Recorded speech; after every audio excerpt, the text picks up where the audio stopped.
A state of war has existed between the United States and the Japanese Empire.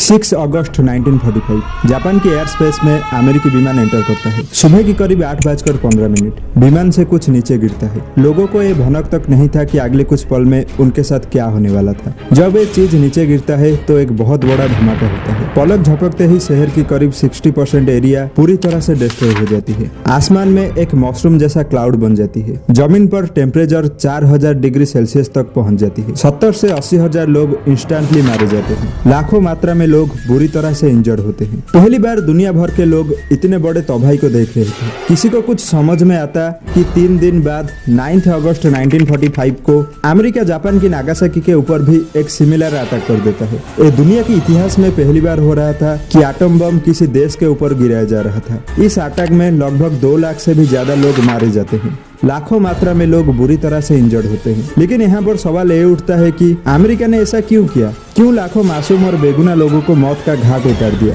आखिर क्यों America Japan के ऊपर atom bomb गिराया? आइए आज की स्पेशल रिपोर्ट में समझने की कोशिश करते हैं। A short time ago, an American airplane dropped one bomb on Hiroshima and destroyed its usefulness to the enemy. On 6th August 1945, American bomber Enola Gay dropped an atomic bomb on the Japanese city of Hiroshima. एक क्षण के अंदर concrete इमारतों को छोड़कर धरती के ऊपर मौजूद हर चीज गायब हो गई। मात्र 5 सेकंड के भीतर 80,000 लोगों की जान गई। एक एक चीज या तो भाप बनकर उड़ गई या कार्बन बन गई। कहानी की शुरुआत होती है वर्ल्ड वॉर 2 से। जर्मनी के डिक्टेटर हिटलर यूरोप में धीरे धीरे एक के बाद एक देश के ऊपर अपनी कब्जा जमा रहा था। जर्मनी के साथ दे रहे थे इटली और जापान, जिनको एक्सिस पावर कहा जाता था, और दूसरे तरफ इनका ओपोनेंट में थे the great Britain, Soviet union, America, France और चाइना, जिनको अलाइज पावर कहा जाता था। शुरुआत में अमेरिका वार का हिस्सा नहीं था। हिटलर की तरह जापान भी एशिया में अपनी दबदबा बनाना चाहता था। जापान एशिया में एक के बाद एक टेरिटोरी के ऊपर कब्जा जमाना शुरू कर देता है। इस बीच 7 दिसंबर 1941 को जापान यूएस की नावल बेस पर्ल हार्बर पर अटैक कर देता है, जिसमें अमेरिका की 2000 से भी ज्यादा सोल्जर मारे जाते हैं। जिसके रेस्पॉन्स में अमेरिका जापान के खिलाफ वार डिक्लेयर कर देता है और अमेरिका वर्ल्ड वॉर 2 का हिस्सा बन जाता है। उस वक्त जापान में राजशाही चल रहा था। जापान के एम्परर थे हिरोहितो। अमेरिका जापान की कई शहरों पर बम गिराता है। कई लोग जापान की मारे जाते हैं। इस वक्त तक जापान में वार के वजह से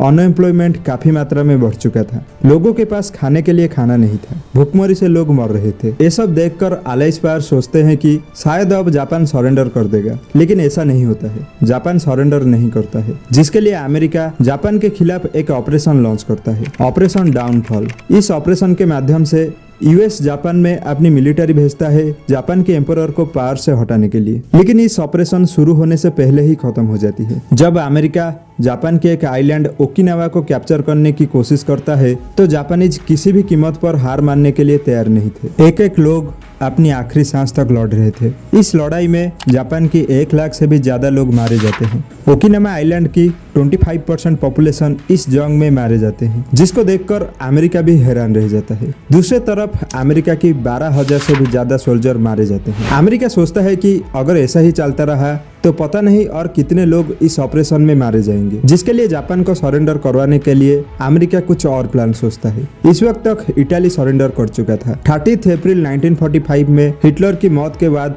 नाजी जर्मनी भी सरेंडर कर देता है। वैसे कैसे हिटलर के वजह से वर्ल्ड वॉर 2 शुरू हुआ था और हिटलर एक्चुअली में सुसाइड किया था या फिर सोवियत रूस के डर से जर्मनी छोड़ के भाग गया था, इसके बारे में मैं डिटेल्स में इस वीडियो में बात किया हूँ। देखना चाहते हो तो लिंक नीचे डिस्क्रिप्शन में है, जाकर देख सकते हो। इस वक्त तक सिर्फ जापान ही एक लौता देश था जो किसी भी कीमत पे सरेंडर नहीं करना चाहता था। वार के वजह से जापान की इकोनॉमिक कंडीशन बर्बाद हो चुका था। लोगों के पास ना रोजगार था और ना ही खाने के लिए खाना। फिर भी जापान के लोग अपने आखिरी सांस तक लड़ रहे थे। अमेरिका सोचता है कि अगर ऐसा ही चलता रहा तो पता नहीं ये वार और कितने सालों तक चलेगी। जापान को कैसे हराया जाए जब ये डिस्कशन चल रहा था, तब 16 जुलाई 1945 को अमेरिका दुनिया का पहला एटम बम को सक्सेसफुली टेस्ट करता है। इस वक्त अमेरिका के प्रेसिडेंट थे Harry Truman. Truman atom bomb की ब्लास्ट से निकली रिपोर्ट को सुनकर हैरान रह जाते हैं। ट्रूमैन सोचते हैं कि क्यों ना इस एटम बम को जापान के ऊपर गिराया जाए। 16 जुलाई 1945 को अमेरिका जापान जापान को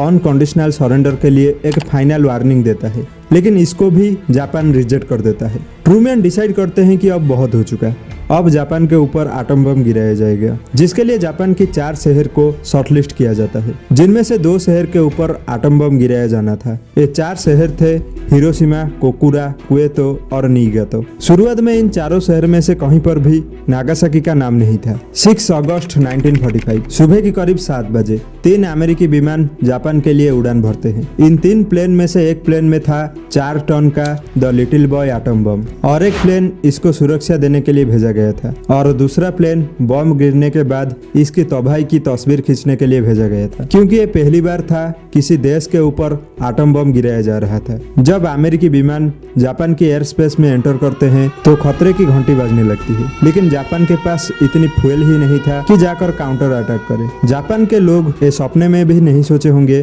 कि आने वाले पल में उनके साथ क्या होने वाला था। सुबह की करीब 8:15 विमान से लिटिल बॉय एटम बम को गिराया जाता है। लगभग 43 सेकंड तक ये गिरता रहा। इसका टारगेट था एओई ब्रिज, लेकिन तेज हवा के कारण ये टारगेट प्लेस से 250 मीटर दूर जाकर सीमा सर्जिकल क्लिनिक के ऊपर गिरता है। जब ये बम गिरता है तो एक बहुत बड़ा धमाका होता है। पलक झपकते ही शहर की करीब 60% एरिया पूरी तरह से डिस्ट्रॉय हो जाती है। विस्फोट से इतनी तेज रोशनी निकलती है कि लोग ब्लाइंड हो जाते हैं। जमीन पर टेम्परेचर 4000 डिग्री सेल्सियस तक पहुंच जाती है, जिसके लिए वहाँ पे जो लोग मौजूद थे वो भाप बन जाते हैं। लोगों के बॉडी से चमड़े अपने आप गिरने लग रही थी। आसमान में एक मशरूम जैसा क्लाउड बन जाती है। 70 से 80 हजार लोग इंस्टेंटली मारे जाते हैं, और जो लोग सरवाइव कर जाते हैं वो बाद में रेडिएशन के वजह से मारे जाते हैं।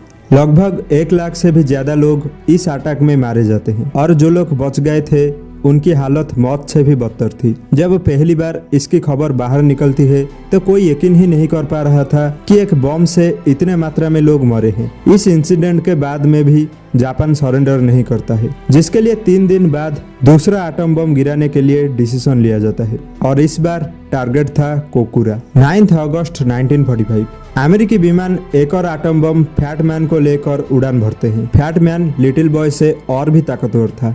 इसको कोकुरा के ऊपर गिराया जाना था, लेकिन मौसम खराब के चलते इस बम को सुबह की करीब 11 बजे नागासाकी के ऊपर गिराया जाता है। क्योंकि यहाँ पर ज्यादातर पहाड़ी इलाका था तो यहाँ पर एक्सप्लोजन से ज्यादा तबाही नहीं हुई, लेकिन फिर भी 70,000 से भी ज्यादा लोग इससे मारे जाते हैं। ये दोनों बॉम्बिंग से जापान की करीब 2 लाख से भी ज्यादा लोग मारे जाते हैं, जिनमें से ज्यादातर सिविलियन थे। जहाँ एक तरफ अमेरिका बम गिरा रहा था, वही दूसरे तरफ सोवियत रूस भी जापान पर हमला कर देता है, जिसके लिए 15 अगस्त 1945 को जापान की अनकंडीशनल सरेंडर के साथ वर्ल्ड वॉर 2 की द एंड होता है। जापान में हुई तबाही को देखकर दुनिया भर में अमेरिका की काफी आलोचना होती है। कुछ लोगों का मानना था कि अमेरिका को एटम बम का यूज नहीं करना चाहिए था, जिसके लिए लाखों मासूम लोगों का जान चली गई। वही कुछ लोगों का मानना है कि अगर अमेरिका ऐसा नहीं करता तो जापान सरेंडर ही नहीं करता। इस पर आप क्या सोचते हो, नीचे कमेंट में बता सकते हो। आशा करता हूँ आज की स्पेशल रिपोर्ट से आपको कुछ वैल्यू मिली होगी। वीडियो अगर अच्छी लगी तो लाइक करो, और इसी तरह का स्पेशल रिपोर्ट्स के लिए